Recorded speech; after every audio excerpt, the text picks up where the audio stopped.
ದಾವಣಗೆರೆ ದಕ್ಷಿಣ ಉಪಚುನಾವಣೆ ರಾಜ್ಯ ರಾಜಕೀಯದಲ್ಲಿ ಅಲ್ಲೋಲ ಕಲ್ಲೋಲ ಸೃಷ್ಟಿ ಮಾಡಿದೆ. ಕಾಂಗ್ರೆಸ್ ಪಾರ್ಟಿ ಮುಸಲ್ಮಾನರನ್ನ ಕೇವಲ ವೋಟ್ ಬ್ಯಾಂಕ್ ರಾಜಕಾರಣಕ್ಕಾಗಿ ಬಳಸ್ಕೊಳ್ತಾ ಇದೆಯಾ, ಬಳಸ್ಕೊಳ್ತಾ ಇಲ್ವಾ? ಜಬರ್ ಖಾನ್ ಅವರು ಒಂದು ಮಾತು ಹೇಳಿದ್ರು, ಹೌದಾ ನಾವು ಪಕ್ಷ ವಿರೋಧಿ ಚಟುವಟಿಕೆ ಮಾಡಿದೀವಾ? ಏನ್ ನಡೀತಾ ಇದೆ ನಿಮ್ಮ ಪಾರ್ಟಿಯಲ್ಲಿ? ಮುಸಲ್ಮಾನರು ಅನ್ನೋದು ಇದನ್ನ ನೀವು ಒತ್ತಿ ಒತ್ತಿ ಹೇಳ್ತಾ ಇರೋದು ಉದ್ದೇಶನೇ ನನಗೆ ಅರ್ಥ ಆಗ್ತಾ ಇದೆ. ಮುಸಲ್ಮಾನರು, ಕ್ರೈಸ್ತರು ಕಾಂಗ್ರೆಸ್ ಪಕ್ಷ ಗುಲಾಮರಾಗಿರ್ತೀವಿ. ದುಡ್ಡೇ ದೊಡ್ಡಪ್ಪ, ಜಮೀರ್ ಅಹಮದ್ ಖಾನ್ ಅದರಪ್ಪ. ನೀವೇನ್ ಮಲ್ಟಿ ಮಿಲಿಯನಿಯರ ನೀವು? ನಮ್ಮ ಪಕ್ಷದಲ್ಲಿ ಇದ್ದು ತಿಂದು ಉಂಡು ಪಕ್ಷಕ್ಕೆ ದ್ರೋಹ ಮಾಡಿ ಮಾಡೋದು ಕಟ್ಕೊಂಡ್ ಕೆಲಸ.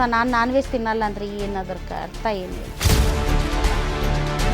ಇವರು ಮನೆ ಮನೆಗೆ ಹೋಗಿ ಭಿಕ್ಷೆ ಬೇಳೋರು, ಇವ್ರ ಹತ್ರ 1,000 ರೂಪಾಯಿ ಹಂಚಕ್ಕೆ ಎಲ್ಲಿಂದ ಬರುತ್ತೆ? ಏನ್ ಆಟ ಆಡ್ತಾ ಇದೆ? ಮಲ್ಲಿಕಾರ್ಜುನ್ ಅವ್ರ ಮನೆಯಲ್ಲಿ ಸಮರ್ಥದೇನು ಮದುವೆ ಇರಲಿಲ್ಲ ಅಲ್ಲಿ. ಸಮರ್ಥ ಅವ್ರ ಮಗ ಮನೆ ಕಾರ್ಯಕ್ರಮ. What type of politics is this? ನಾವು ಆ ಗುಲಾಮ್ಗಿರಿಯ ಆ ಒಂದು ಮನಸ್ಥಿತಿಯಿಂದ ನಾವು ಹೊರಡೆ ಬರಬೇಕು ಅಂತ ನಾನು ಹೇಳ್ತೀನಿ ಮೇಡಮ್. ದುಡ್ಡು 5 ಕೋಟಿ ಕೊಟ್ಟರು ಅಂತ ಹೇಳಿದ್ರಲ್ಲ, ನೀವು ನೋಡಿದ್ದೀರಾ? ಅಮ್ಮ ತಾಯಿ ಸಹೋದರಿ ಒಂದು ನಿಮಿಷ ಮಾತಾಡ್ಕೊಳ್ಳಿ. ಯೂತ್ ಕಾಂಗ್ರೆಸ್ ಬಗ್ಗೆ ಎಷ್ಟಮ್ಮ ಗೊತ್ತೋ ನಿಮಗೆ? ಮುಸಲ್ಮಾನರಿಗೆ ಕಾಂಗ್ರೆಸ್ನವ್ರು ಏನು ಲೀಸ್ಗೆ ಹಾಕೊಂಡಿಲ್ಲ.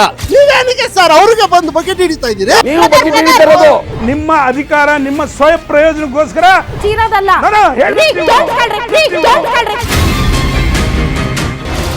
ರಾಧಕ್ಕ ಪಂಚಾಯಿತಿ ವೀಕ್ಷಿಸಿ ಬೆಳಗ್ಗೆ 10 ಗಂಟೆಗೆ.